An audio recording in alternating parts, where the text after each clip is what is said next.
Okay, let me start off by saying I am not an expert on drywall. I am not the drywall guy. There are plenty of guys that know a whole hell of a lot more about drywall than I do, but I'm going to show you the little bit that I know. Hopefully that's going to help you out. The reason that I'm doing this video is because a lot of the guys that I work with have no idea how to finish drywall. We were loading up some drywall the other day, and one of them noticed that, hey, the edge of the drywall is just a little bit thinner than the bottom part of the drywall. Why is that? And I was just looking at it, and I'm like, well, that's how you finish the drywall. And he was all perplexed and confused. So I'm here to kind of explain to you exactly why that is and how to finish drywall properly. Now, I went ahead and did a small mock-up of a drywall wall that needs to be finished. All right, let me show you. All right, basically what I have here is two scrap pieces of drywall that I had secured to a tabletop with a couple little studs on there. So that way I can show you how to exactly finish this seam right here. Now, you might notice that this is 1/2 inch drywall that I'm using, all right? Now, if you look real close in the middle where these things are coming together, they're a little bit thinner, all right? It's a little busted out right there, but hopefully you can still see that it gets a little bit thinner right through here, all right? And then it goes back to a 1/2 inch thick for the rest of the length. All right, if you take a look, let me show you, I've got a straight edge right here. You might be able to see that there's a little bit of light coming down the bottom. All right, let me show you how much light we're talking. All right, now all this area right through here is meant to be there. The drywall is designed to fit together like this along the seam, and the reason for how it kind of does this little valley thing right here is so that you can fill this up with the drywall compounds, and then you can finish the wall off, and there's not going to be a big lump. Okay. So basically what you're going to do is take some of the drywall compound, drywall mud, whatever you want to call it, the spackle, and you're going to fill this up, all right? Let me show you how to do that. All right, going to need a couple of tools to get this done. 2 different size drywall knives, all right, putty knives. Got a little one and a big one. A razor knife, all right, commonly referred to as a knife, is some drywall tape, okay? And finally, you're gonna need some joint compound. All right, first thing that you're gonna do is you're gonna tape the walls, all right? This is basic drywall tape, all right? You can see it's yellow in color, that part doesn't really matter, but it's got a mesh texture to it, all right? This is gonna go right over your seam, just like this, all right? And then you gotta cut it smooth. Now, the reason for the texture of the tape looking like this is because once the drywall compound is in there, it's gonna create a mechanical bond and hold it in place, all right? It's gonna be kind of like a lock and key system. It's gonna hold it in there real tight. Now, once the tape is on there, then you're gonna move to this. This is drywall compound, or drywall mud, or joint compound. It's got a bunch of different names, but spackle is another one. It's pretty much all the same thing, all right? Now, this, I got about a 47-pound bucket of this stuff. It comes in a bunch of different sizes and a bunch of different types. When you get it, make sure that you stir it up really well, because it's typically been sitting on the shelf for a couple of months, and it's kind of like some salad dressing. You're kind of have to shake them up. It does that same thing. So make sure that you stir it up really well, and then you're gonna have this nice texture, just like that. All right. Now, you'll notice I'm starting off with the small knife. What you're gonna do is, once you get this filled up on that knife, you're just gonna glop it right down into the seams. All right. Doesn't have to be pretty. Doesn't have to be perfect. All you're doing right now is just trying to fill up that valley. All right. Now you can see some of these other screw holes that I put in here. You're gonna do the same thing. All right. Just gonna go over them just like that. And you're gonna fill those in, okay? Now, you'll notice that it's starting to get all over my knife. No big deal. You just take your second knife, and then you can basically clean it up and get it right back on the knife exactly where you want it, so it's a little bit easier to work with, okay?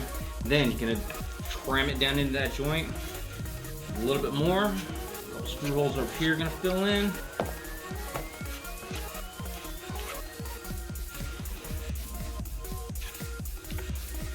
And again, what you're trying to do is fill in that valley, all right? So So once that valley is nice and filled in, it's gonna be nice, smooth sailing right across the top, all right? Now, the type of drywall knife that you use is really kind of a personal preference. I like starting off with the small one and then going up to the larger one, all right? The small one, I can really get a whole lot of joint compounds exactly where I want it, and then I could come back with the larger one and then clean it up, all right? So, at this point,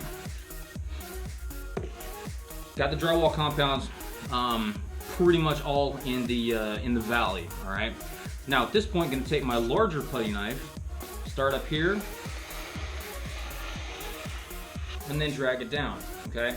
Now, you can see in a couple different spots, it didn't get filled in all the way. No big deal. Pretty much just reset on your knife, and come back and hit those spots that you may have missed, okay? Dragging a little dog here. All right.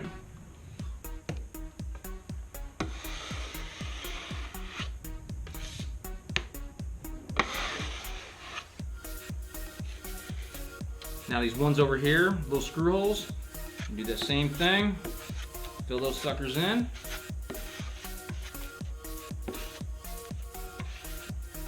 And again, you're gonna smooth it down, all right? Now you can see in a couple spots that some of the joint compound actually got pulled out. No big deal. You put it back in. Go over it again. All right. Now, depending on who you talk to, they're going to give you a bunch of different answers on how long or how many layers, how many times you need to go over this. All right. Personally, I go 3 times. The first coat is typically going to be finished off and looking just like this. All right. You're going to do all your seams all the way around the room, your ceilings, your corner, all that stuff, and you're pretty much gonna make it look just like this, all right? If there's any kind of damage in the drywall, you actually hit it with a tool. You know, the doorknob smashed into the wall, no big deal. Go ahead and just fill in all that stuff. You can be a little bit sloppy with it. It's not that big a deal, all right? After it dries, then you can come back and either sand it off a little bit and get a little bit smoother and then add a second coat, or you just go ahead and add a second coat if it wasn't too sloppy, all right? You can see here there's a bunch of different blobs, basically, and that's gonna be a little difficult to continually sand down, sand it. It's gonna take a while. So you can either hit it now or hit it later, but if you hit it later, just keep in mind you're gonna kick up a whole lot of dust up in the air and you're gonna make a huge mess for yourself that you're gonna have to clean up, all right? So, if it was me, I go ahead, smooth it down a little bit, all right? Now, if you don't have a knife that is big enough to basically join the gap all the way across, you're gonna need to get a bigger, longer knife, all right? Now, you can see here that it's starting to get filled in.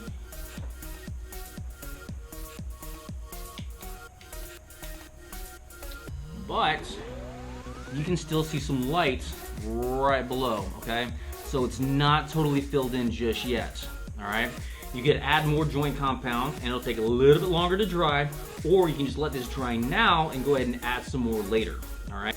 Well guys, that is basically it. It is a super quick, down and dirty way of how to finish drywall. Now it's a little bit easier because one, I'm using just a small section of drywall that I'm doing, and it's also, you know, on the ground, on the floor, okay? You're gonna be doing this up on the wall and on the ceiling. A little bit more challenging doing it that way, but this hopefully is gonna show you kind of the basis of how to do your drywall, all right? So if you have any questions, comments, concerns, complaints, whines, bitches, moans, groans, leave them down below. And oh, by the way, every week I'm doing a viewer mail section. So if you have some sort of grief or beef or something with what I'm doing, or if you've got a question about tools or projects or woodworking or hell, anything, let me know in the comments. I see every single comment that comes through. And also check out the Facebook page. It is the Facebook thing, Project Woodworks or whatever. Anyway, I'll leave the description down below. And thanks for watching.